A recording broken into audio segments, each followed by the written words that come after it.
Hello friends, welcome to Navi education. आज मैं आपके लिए लेके आई हूँ last time preparation for exams, यानी एग्जाम्स के लास्ट टाइम में, लास्ट डेज में, लास्ट वीक में आप प्रिपरेशन कैसे करें। बहुत कम टाइम में पूरा रिवीजन, आप उसकी अच्छे से प्रिपरेशन किस तरीके से करें, आज मैं इसके लिए ही बहुत ही मज़ेदार टिप्स लाई हूँ, बहुत ही काम के हैं, इसलिए इस वीडियो को तो स्किप ना करें।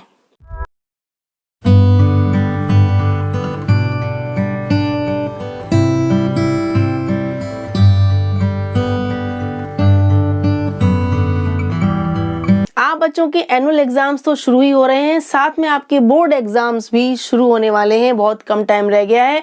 उस कम टाइम में हम फुल प्रिपरेशन और बेस्ट प्रिपरेशन कैसे करें, आज मैं आपको ये बताती हूँ। देखिए, इसके बहुत ही मज़ेदार और सिंपल टिप्स हैं। कोई ऐसे रूल्स नहीं है जिससे कि आप बहुत ज़्यादा कंफ्यूज हो। एक बार सुनिए, देखिए, बहुत मज़ा आएगा और आपके काम भी आएंगे। पहला है अवॉइड प्लेइंग गैजेट्स। गैजेट्स आप जानते हैं, मोबाइल्स हैं, टैब्स हैं, इन पे आप सब लोग गेम्स खेलते रहते हैं अपने माइंड को रिफ्रेश करने के लिए। लेकिन आपसे एक रिक्वेस्ट है कि आप इस लास्ट टाइम में, पीक टाइम में, इन गैजेट्स को बिल्कुल अपने से दूर कर दीजिए। पेपर के बाद आप इनसे फिर से, इनके साथ आप अपना टाइम स्पेंड कर सकते हैं, लेकिन अभी आपको अपना एक एक मिनट यूज करना है, यूटिलाइज करना है। इसलिए आप अपने गैजेट्स को थोड़ा अपने से दूर रखिए। पेपर तक बिल्कुल भी इनका यूज नहीं करेंगे, ताकि थोड़ा आपका माइंड, ब्रेन रिलैक्स होगा, तो पढ़ाई की तरफ आपका मन अच्छे से लगेगा। ओके, नेक्स्ट है डोंट बी हाइपर और डिप्रेस्ड।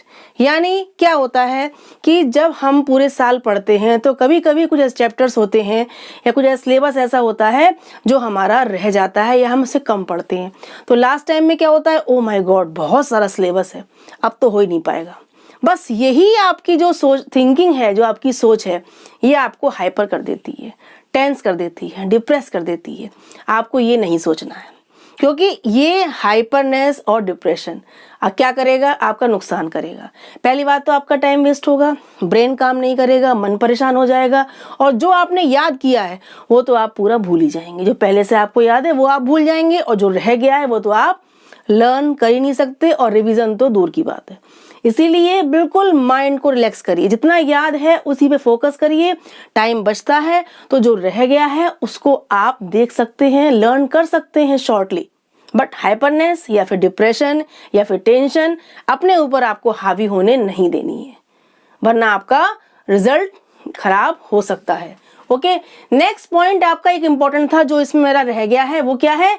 अब आपको इसके क्या करना है, create time table for proper revision. आपको अपने प्रॉपरली रिवीजन करने के लिए आपकी जो स्कीम है उसके हिसाब से आपको टाइम टेबल बनाना पड़ेगा कि कौन सा हमारा पेपर पहले है, कौन सा बाद में है, किसमें कितने कितने गैप हैं, कौन हमारा रिवीजन करने में टाइम ज़्यादा लेगा, कौन हमारा शॉर्टली रिवीजन हो जाएगा, कौन सब्जेक्ट। तो सब्जेक्ट के हिसाब से और डेट के हिसाब से आपको अपना टाइम टेबल बनाना बहुत ज़रूरी है, क्योंकि उसके हिसाब से क्या होगा कि आपके जो सब्जेक्ट टफ हैं, जो लेंदी हैं, जो आपके क्या होता है ज़्यादा टाइम लेते हैं रिवीजन करने में, उनको आप बीच में या पहले भी रिवाइज कर सकते हैं आप अपनी स्कीम के हिसाब से। इसलिए अपनी स्कीम के हिसाब से अपने सब्जेक्ट्स का टाइम टेबल जरूर बना लें रिवीजन करने का, ठीक है। नेक्स्ट है focus on your last time for revision, क्योंकि आपको अपनी टेंशन या हाइपरनेस इन सबको दूर करके अब क्या करना है, अपने इस लास्ट टाइम पे फुल्ली फोकस करना है। हमारे एक हफ्ते, 2 हफ्ते, 1 मंथ जो भी रह गया है, उस हिसाब से हमको बिल्कुल एक एक मिनट को अपना यूटिलाइज करते हुए बढ़िया से रिवीजन करना है। नेक्स्ट है try to solve the pattern of old papers. अब आप क्या करेंगे, इतना सब करने के बाद आप बिल्कुल तैयार हो गए, माइंड फ्रेश हो गया। अब आपको ओल्ड पेपर्स जो हैं, उन ओल्ड पेपर्स को सॉल्व करने की कोशिश करना है। जो पहले एग्जाम्स हुए थे उनके जो ओल्ड पेपर्स होते हैं उनको आप ले लीजिए, उनको आप बैठ के रिवीजन के साथ साथ बीच बीच में इन ओल्ड पेपर्स को भी सॉल्व करते जाइए, जिससे आपको क्या होगा, पेपर का पैटर्न समझ में आएगा, क्वेश्चन किस हिसाब से आ रहा है, शॉर्ट क्वेश्चंस कितने आ रहे हैं, लॉन्ग क्वेश्चंस कितने आ रहे हैं, और हमारे एमसीक्यूज किस हिसाब से आ रहे हैं। इस टाइप से हमको ओल्ड पेपर सॉल्व करने से बहुत ज़्यादा आइडिया लग जाता है कि हमारा पेपर कैसा आ सकता है, ठीक है। नेक्स्ट है सैम्पल पेपर्स को यूज़ करें या क्वेश्चन बैंक्स को यूज़ करें फुल हेल्प लेने के लिए। ठीक है, अब क्या करते हैं, लास्ट मिनट में, लास्ट टाइम में, लास्ट वीक में आपको सैम्पल पेपर्स या क्वेश्चन बैंक्स तो बहुत ज़्यादा हेल्प करते हैं। इनको सॉल्व करने से आपको पेपर में तो फुल्ली हेल्प मिलती है, बहुत माइंड सेट हो जाता है कि किस टाइप के आ रहे हैं, क्या आ सकते हैं, किन की ज़्यादा आने की उम्मीद है, ठीक है, और क्या उनका क्वेश्चंस का पैटर्न होगा, ठीक है। तो आपको क्वेश्चन पेपर्स और सैम्पल पेपर्स तो बस सॉल्व करने में जुट जाना है। ओके, नेक्स्ट है use highlighter to highlight important points, sentences to get easy revision at last minute. आप क्या करना है, जैसे आप जो भी चीज़ आप रिवाइज कर रहे हैं, आप एक हाइलाइटर अपने हाथ में रखिए। जब आप लर्न करते हैं या आप रिवीजन जो कर रहे हैं, उसमें जो आपको इंपॉर्टेंट पॉइंट लगे, जो आपको इंपॉर्टेंट सेंटेंस लगे, जो आपको इंपॉर्टेंट पैरा लगे, ठीक है, जो भी आपको बहुत ज़्यादा इंपॉर्टेंट लगे उसको आप हाईलाइट कर दीजिए। जिससे क्या होगा, जब आप लास्ट मिनट में दोबारा एक बार फटाफट रिकैप मारने की कोशिश करेंगे तो वो हाईलाइट वाले जो आपके वर्ड्स हैं, सेंटेंसेस हैं, पॉइंट्स हैं, वो आपको पहले दिख जाएंगे और वही देख के आपका बिल्कुल लास्ट में फिर से एक बार बढ़िया रिवीजन हो सकता है।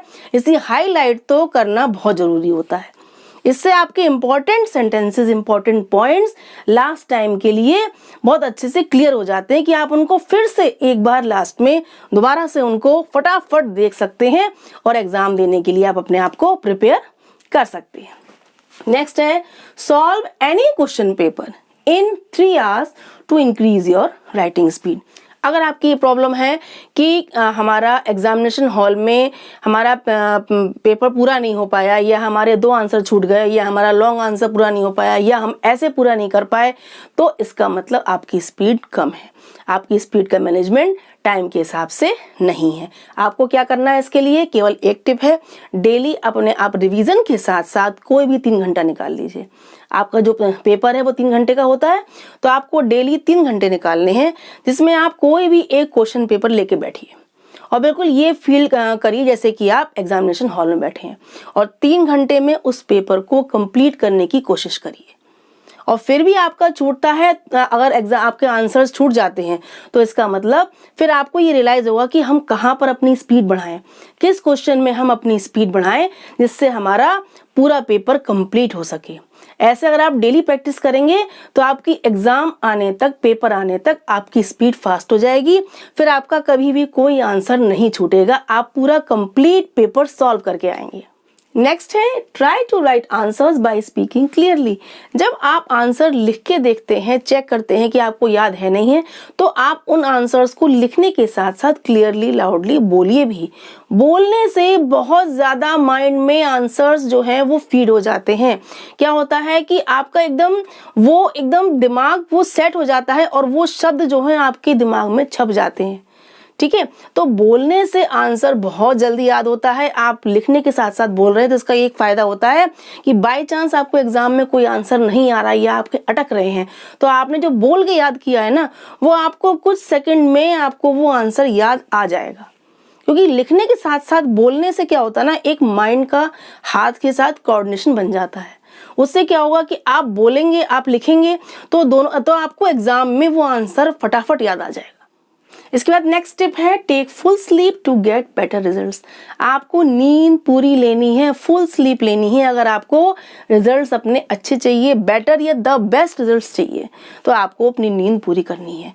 नींद अगर पूरी नहीं होगी, अगर आप पूरे दिन, पूरी रात केवल जगते ही रहेंगे टेंशन में, तो आपका ब्रेन काम ही नहीं करेगा। जो आपने याद किया वो तो आप भूल जाएंगे और आगे का आप रिविजन वगैरह कुछ नहीं कर पाएंगे, ठीक है। अगर आपको रिजल्ट्स चाहिए, आपने अच्छे रिजल्ट्स चाहिए, ठीक है, तो आपको नींद पूरी करनी है। अगर आप लगातार सोना नहीं चाहते हैं, पढ़ना चाहते हैं, तो आप ब्रेक दे देकर 2-3 घंटे पढ़ लिया, फिर आपने 1 घंटा सो लिया, है ना। तो इस तरीके से आप थोड़ा ब्रेक देकर अपनी नींद भी कवर करते रहिए।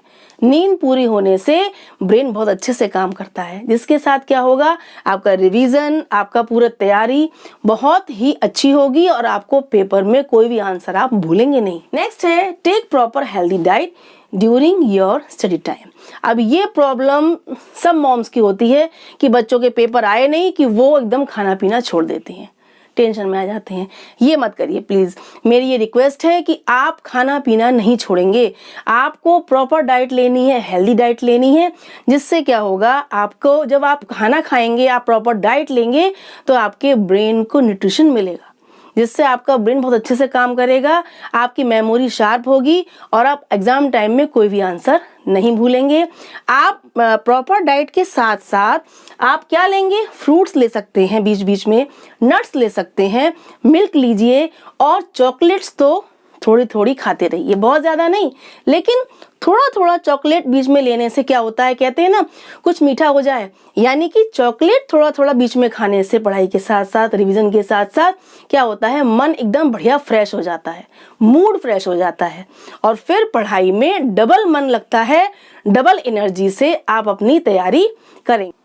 ये मज़ेदार ट्रिक्स ना आपको इतने बेस्ट रिजल्ट्स देने वाले हैं, आप देखिएगा। अगर आपने इन टिप्स के हिसाब से अपने टाइम टेबल को, अपने स्टडी को, अपने लाइफ स्टाइल को सेट कर लिया पेपर तक, फिर देखिए आप खुद के रिजल्ट पर भी विश्वास नहीं कर पाएंगे। So best of luck for your exams.